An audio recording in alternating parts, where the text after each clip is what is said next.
Sem santidade ninguém verá a Deus. Quem pode subir à presença de Deus? Aquele que vive em fé e arrependimento. A gente continua com o nosso tema de ontem, no nosso devocional de hoje, baseado no Salmo 24. Me ajude aí, curta, comente, se inscreva. Vamos lá. Salmo 24. Quem subirá ao monte do Senhor, ou quem poderá permanecer no seu santo lugar? Aquele que é limpo de mãos e puro de coração. Mais uma vez, deixe-me explicar isso aqui. O templo é a casa de Deus. O judeu entrava no templo, mas muitas vezes, mesmo entrando no templo, não estava na presença de Deus. É isso que ele está dizendo. Por quê? Porque o judeu vivia em pecado. Ele acreditava que simplesmente por cumprir o ritual, que era importante, que foi estabelecido pelo próprio Deus, que o objetivo do ritual era levá-lo, o culto, o sacrifício, o objetivo era levar o ofertante, o fiel, a ter uma vida de fé e arrependimento. Agora, se ele ia para o culto e não tivesse fé e arrependimento, não fazia sentido algum. É um verdadeiro absurdo. Esse é o tema. E eu quero desenvolver com vocês um pouco mais sobre isso. Por quê? Porque hoje, muitas e muitas vezes, o que nós vemos são pessoas desprezando a santidade, falando de maneira jocosa. Por quê? Porque não tem lá aquele cara lá que diz que é crente, mas mata, adultera, faz tudo errado. Então hoje tem uma galera dizendo o seguinte, tá vendo? Olha a hipocrisia dessas pessoas. Falam isso pra quê? Pra poder então viver em pecado. Tá vendo? Olha lá! Olha o que eles fazem, dizem que são crentes, olha o que fazem. Que era o caso dos fariseus, lembra? Eram religiosos, frequentavam a igreja e mataram Jesus. E aí como que essas pessoas então consertam isso? Sendo displicentes em relação à santidade. Pode reparar, é muito comum, né? Eu já vi artistinha gospel dizendo assim, porque os religiosos e não sei o quê, e aí logo em seguida tá lá, seminua.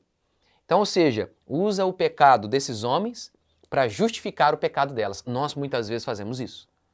E lembre-se, estou falando com você aqui. Não fica pensando lá naquela artistinha depravada, não. Pense em mim e em você. Pense em nós aqui, no nosso pecado. Quantas vezes nós fazemos isso?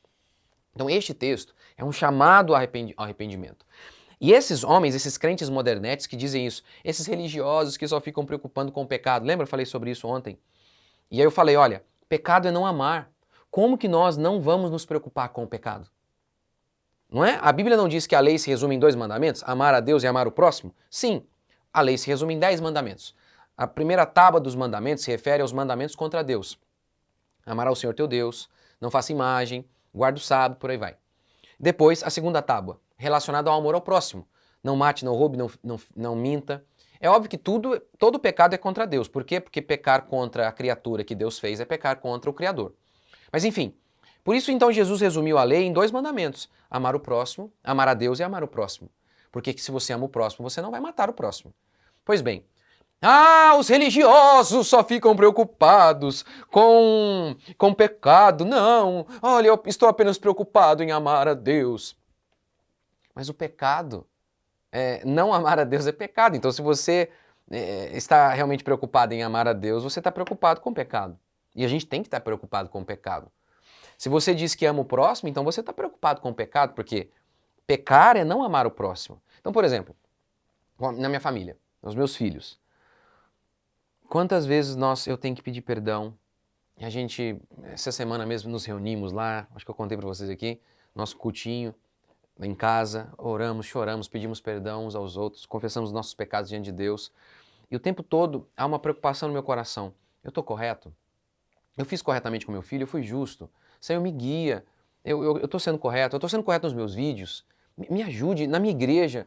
Como que eu estou fazendo? Mas os crentes modernetes não. Quem é que vai habitar no monte de Deus? Pergunta Davi. Aquele que é limpo de mãos, puro de coração. Mas o crente modernete não. Aquele que está ali de boa, que não vive na religiosidade, dizem eles. É engraçado, né? Você ouve um crente modernete dizer isso, e aí, por exemplo, eu tenho aqui uma série sobre roupa, sobre beleza. Né? Não só sobre roupa, sobre beleza. Obviamente, numa das pregações eu falo sobre roupa. E aí, se você fala sobre roupa, que é uma roupa adequada, os crentes modernetes já dizem, nossa, seu fariseu, Deus se importa com o coração, com o amor ao próximo e não com a roupa. Mas quantas vezes por conta da sua roupa indecente, você não está amando o próximo, porque você está sendo pedra de tropeço na vida do próximo. Pedra de tropeço. Então, nós nos preocupamos sim com a santidade. Nós nos preocupamos sim com o pecado. Paulo ora, Senhor, examina o meu coração. Paulo adverte o povo de Deus, que cada um examine a si mesmo. E nós devemos orar para que Deus nos examine. Davi, que ora na realidade, né, dizendo, Senhor, prova-me, vê se há em mim algum caminho mau. Nós devemos fazer isso. Paulo também diz, eu esmurro meu corpo. Ou seja, há uma busca, um desejo de servir a Deus. Quem é que tem a bênção de Deus?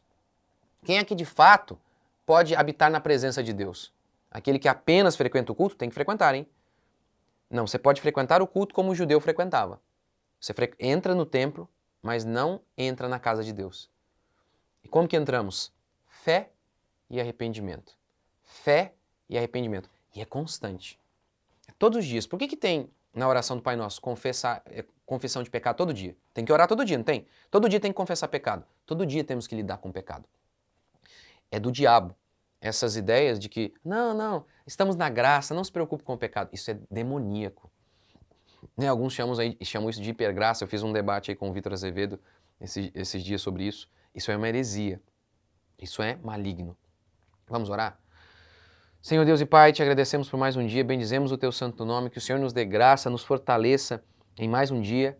Obrigado por tudo que o Senhor tem feito, que o Senhor possa fazer muito mais nas nossas vidas, que possamos viver em santidade e arrependimento a cada dia, em nome de Jesus. Amém? Que Deus abençoe. Até amanhã.